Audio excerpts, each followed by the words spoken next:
दोस्तों स्वागत है आपका केडीबी इंडिया पर। दोस्तों आज हो चुका है 13 जनवरी 2021। तो आज की देश भर की टॉप न्यूज लेकर आए हैं आपके लिए। दोस्तों वीडियो स्टार्ट करने से पहले आपसे एक रिक्वेस्ट है, अगर आप नए आए इस चैनल पर तो फिर चैनल को सब्सक्राइब करके बेल आइकन को भी प्रेस कर दीजिए और साथ में वीडियो को लाइक कीजिए, अपने दोस्तों के साथ शेयर भी कीजिए। तो चलिए दोस्तों स्टार्ट करते हैं आज की देश भर की टॉप न्यूज। दोस्तों सुप्रीम कोर्ट ने तीनों कृषि कानूनों पर अगले आदेश तक रोक लगा दी है। जी हां, इसे केंद्र की मोदी सरकार के लिए एक बड़ा झटका माना जा रहा है। इसके साथ ही कोर्ट ने समस्या के समाधान के लिए कमेटी का भी गठन कर दिया है। सरकार और किसानों के बीच लंबे वक्त से चल रही बातचीत का हल न निकलने पर सुप्रीम कोर्ट ने यह फैसला लिया है। अब इस मसले को सुलझाने के लिए कमेटी का गठन भी कर दिया गया है। इस कमेटी में कुल 4 लोग शामिल होंगे। जी हां, कोर्ट ने कहा है कि हम कानून पर रोक लगा सकते हैं पर इससे बात नहीं बनेगी। हमारे पास कमेटी बनाने का अधिकार है, हम समस्या का हल चाहते हैं। दोस्तों खादी और ग्रामोद्योग ने गाय के गोबर से एक नया पेंट विकसित किया है। जी हां, इस पेंट को केंद्र सड़क परिवहन और राजमार्ग मंत्री नितिन गडकरी लॉन्च करेंगे। जी हां, इस पेंट का नाम खादी प्राकृतिक पेंट है। यह पेंट एंटी फंगल और एंटी बैक्टीरियल गुणों के साथ पर्यावरण अनुकूल उत्पाद है। जी हां, इस खादी प्राकृतिक पेंट में गाय के गोबर का इस्तेमाल किया गया है। मंत्रालय के बयान के अनुसार खादी प्राकृतिक पेंट की लागत भी कम है और यह गंधहीन है, यानी कि यह गंध भी नहीं करता है। इस पेंट को भारतीय मानक ब्यूरो द्वारा प्रमाणित किया गया है।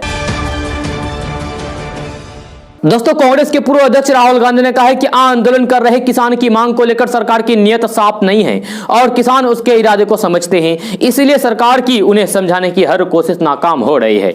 राहुल गांधी ने कहा है कि किसान जानता है कि उन्हें उलझाने की कोशिश की जा रही है और इसलिए वे भी अपनी मांग माने बिना घर लौटने को तैयार नहीं है। जी हां, उन्होंने कहा कि सरकार की सत्याग्रह किसानों को इधर उधर की बातों में उलझाने की हर कोशिश बेकार है।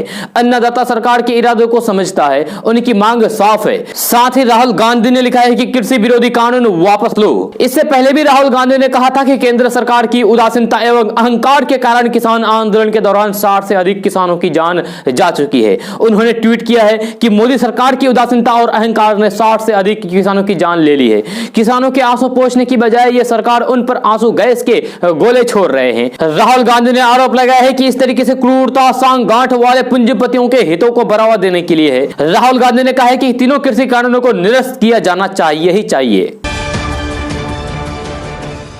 दोस्तों कृषि कानूनों को लेकर कड़ाके की सर्दी में दिल्ली की सीमाओं पर राजधानी दिल्ली में जारी किसान आंदोलन का आज 49वां दिन है। जो दिल्ली में चल रहे किसानों के आंदोलन महिलाओं और बच्चों की मौजूदगी, आंसू गैस के गोले और फिर पानी की बौछारें हर एक दिन हो रही है और इतने सबके बावजूद सरकार कोई हल नहीं निकाल पाई। जी हां, वहीं दूसरी तरफ राजनेता इस आंदोलन को लेकर विवादित बयान देते नहीं चूकते हैं। अब बीजेपी के सांसद एस गुनीस्वामी ने आरोप लगाया है कि दिल्ली की सीमाओं पर आंदोलन कर रहे किसानों को प्रदर्शन करने के लिए पैसे दिए जा रहे हैं। उन्होंने आगे कहा है कि बिचौलिया है या फिर फर्जी किसान ये पिज्जा बर्गर और केएफसी का खाना खा रहे हैं। साथ ही बीजेपी सांसद ने कहा है कि किसान वहां जिम बनाया है, अब ये ड्रामा बंद होनी चाहिए।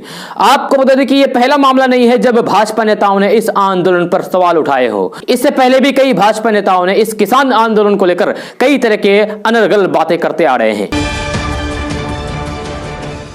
दोस्तों देश के 10 राज्यों तक बर्ड फ्लू की आंच पहुंच चुकी है। केंद्र सरकार ने इसकी पुष्टि की है।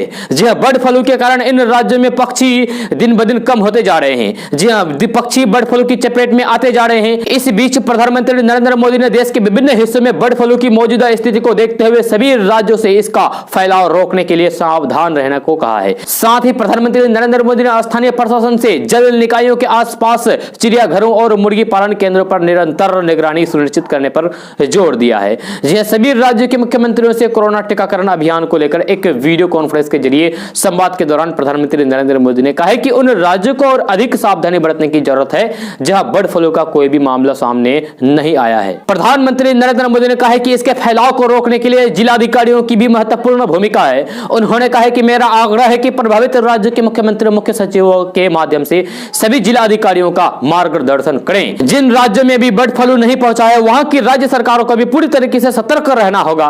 प्रधानमंत्री नरेंद्र मोदी ने कहा है कि हमें सभी राज्य स्थानीय प्रशासन को वाटर बॉडीज के आसपास, पक्षी बाजारों में, चिड़ियाघरों और फिर मुर्गी पालन केंद्र पर निरंतर निगरानी रखनी है ताकि पक्षियों की बीमार होने की जानकारी प्राथमिकता पर मिले।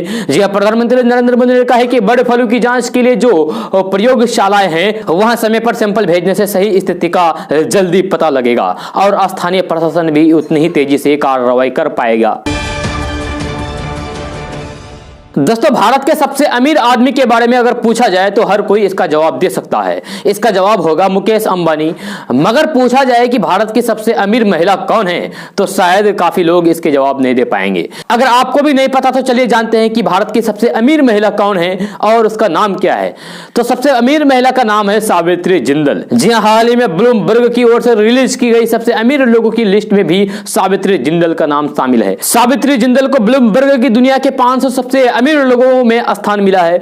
इस लिस्ट के अनुसार सावित्री जिंदल की दुनिया भर में 324वें रैंक है। जी हां, वही भारत की बात करें तो सावित्री जिंदल सबसे अमीर लोगों की लिस्ट में 13वें स्थान पर है। दुनिया में 324वां और भारत में 13वां स्थान हासिल करने वाली सावित्री जिंदल कई सालों से भारत की सबसे अमीर महिला बनी हुई है। साल 2010 में भले ही उनकी संपत्ति में गिरावट आई थी, लेकिन अब जिंदल ने फिर से नेतृत्व में ऐतिहासिक इजाफा किया है। जी हां, और 2010 से अब तक भारत के सबसे अमीर महिला सावित्री जिंदल बनी हुई है।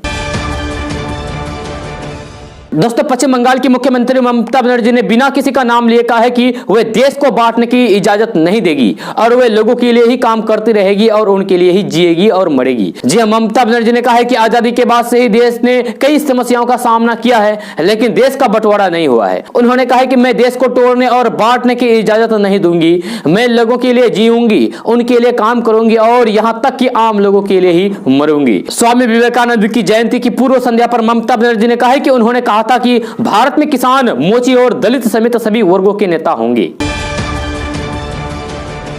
दोस्तों, कोरोना महामारी के बीच देश में बर्ड फ्लू ने अब तेजी से पैर पसारना शुरू कर दिया है। जी हां, देश के 10 राज्यों में बर्ड फ्लू की पुष्टि हुई है। वहीं अब बर्ड फ्लू का संक्रमण जंगलों तक भी पहुंच गया है। केंद्रीय पर्यावरण मंत्रालय ने बताया कि अब बर्ड फ्लू हिमाचल प्रदेश, गुजरात, केरल के जंगलों और संरक्षित इलाकों में भी मिल चुका है। यहाँ कई प्रवासी बत्तख संक्रमित पाए गई हैं। जी हां, जबकि बाकी राज्यों में बर्ड फ्लू ने पोल्ट्री को प्रभावित किया है। ऐसे में जंगलों में फैलने से जानवरों की विलुप्त हो रही प्रजातियों पर खतरा मंडराने लगा है। दोस्तों, कृषि कानूनों को लेकर सुप्रीम कोर्ट में कल अहम सुनवाई हुई, जिसमें कोर्ट ने अगले आदेश तक 3 कृषि कानूनों को लेकर लागू करने पर रोक लगा दिया। इसके अलावा कोर्ट ने नए कृषि कानूनों के खिलाफ किसानों की शिकायतों पर गौर करने के लिए एक समिति का गठन कर दिया। इधर कोर्ट के आदेश के बाद अब चर्चा शुरू हो गई है कि क्या किसान आंदोलन खत्म हो जाएगा। तो आइए जानते हैं कि कोर्ट ने अपने आदेश में आखिर क्या क्या सुनाया। सुप्रीम कोर्ट के आदेश के बाद फिलहाल तीनों कृषि कानूनों को होल्ड में डाल दिया गया है, लेकिन इसके बावजूद किसानों में खुशी नजर नहीं आई। जी हां, किसान नेताओं ने कोर्ट के आदेश के बाद भी आंदोलन जारी रखने की चेतावनी दे डाली है। किसान नेताओं ने कहा है कि जब तक सरकार कृषि कानूनों को पूरी तरीके से रद्द नहीं कर देती है, तब तक वे दिल्ली बॉर्डर से नहीं हटेंगे। सिंगू बॉर्डर पर एक प्रदर्शनकारी किसान ने सुप्रीम कोर्ट के आदेश पर कहा है कि कानूनों पर रोक का कोई भी फायदा नहीं है, क्योंकि यह सरकार का एक तरीका है कि हमारा आंदोलन बंद हो जाए। यह सुप्रीम कोर्ट का काम नहीं है, यह सरकार का काम था, सांसद का काम था और संसद इसे वापस ले। जब तक सांसद ये बिल वापस नहीं लेंगे, हमारा संघर्ष तब तक जारी रहेगा। वही भारतीय किसान यूनियन के बिंदर सिंह गोलेवाल ने कहा है कि हम सुप्रीम कोर्ट से विनती करना चाहते हैं कि कानूनों पर रोक नहीं बल्कि पूरी तरीके से कानूनों को रद्द करने का फैसला करना चाहिए, क्योंकि 1.5 महीने हो गया है, सरकार इस पर कुछ सोच नहीं रही है। सुनवाई के दौरान सुप्रीम कोर्ट ने कहा है कि हम जनता के जीवन और फिर संपत्ति की रक्षा को लेकर चिंतित हैं। कोर्ट ने सख्त तेवर में कहा है कि कोई ताकत हमें नए कृषि कानूनों पर जारी गतिरोध को समाप्त करने के लिए समिति का गठन करने से नहीं रोक सकती। सुनवाई के दौरान कोर्ट ने किसान संगठनों से सहयोग मांगते हुए कहा है कि कृषि कानूनों पर जो लोग सही में समाधान चाहते हैं वे समिति के पास जाएंगे। सुप्रीम कोर्ट ने कृषि कानूनों को लेकर 4 सदस्यीय समिति गठन करती है, जिसमें भारतीय किसान यूनियन के नेता भूपेंद्र सिंह मान और क्षेत्र कार्य संगठन के अनिल घानवत शामिल होंगे। इसके अलावा प्रमोद कुमार जोशी और फिर कृषि अर्थशास्त्री अशोक गुलाटी समिति के अन्य 2 सदस्य होंगे। गौरतलब है कि करीब 1.5 महीने से हजारों किसान दिल्ली के विभिन्न बॉर्डरों पर जमे हुए हैं। किसानों ने कृषि कानूनों को पूरी तरीके से रद्द करने की अपनी मांग पर अड़े हुए हैं। उनका कहना है कि जब तक तीनों कृषि कानूनों को वापस नहीं लिए जाएंगे, तब तक वे बॉर्डर से हटने वाले नहीं हैं। सरकार और किसान नेताओं के बीच अब तक 9वें दौर की बातचीत हो चुकी है, लेकिन कोई भी नतीजे अब तक नहीं निकल रहे हैं। दोस्तों आज का न्यूज़ बस यहाँ तक। कैसा लगा जरूर अपना सुझाव दीजिएगा नीचे कमेंट बॉक्स में कमेंट करके। अगर आप नए आए इस चैनल पर तो फिर चैनल को सब्सक्राइब करके बेल आइकन को भी प्रेस कर दीजिए और साथ में वीडियो को लाइक कीजिए, अपने दोस्तों के साथ शेयर भी कीजिए। तो चलिए दोस्तों फिर मिलते हैं अगली वीडियो में। जय हिंद।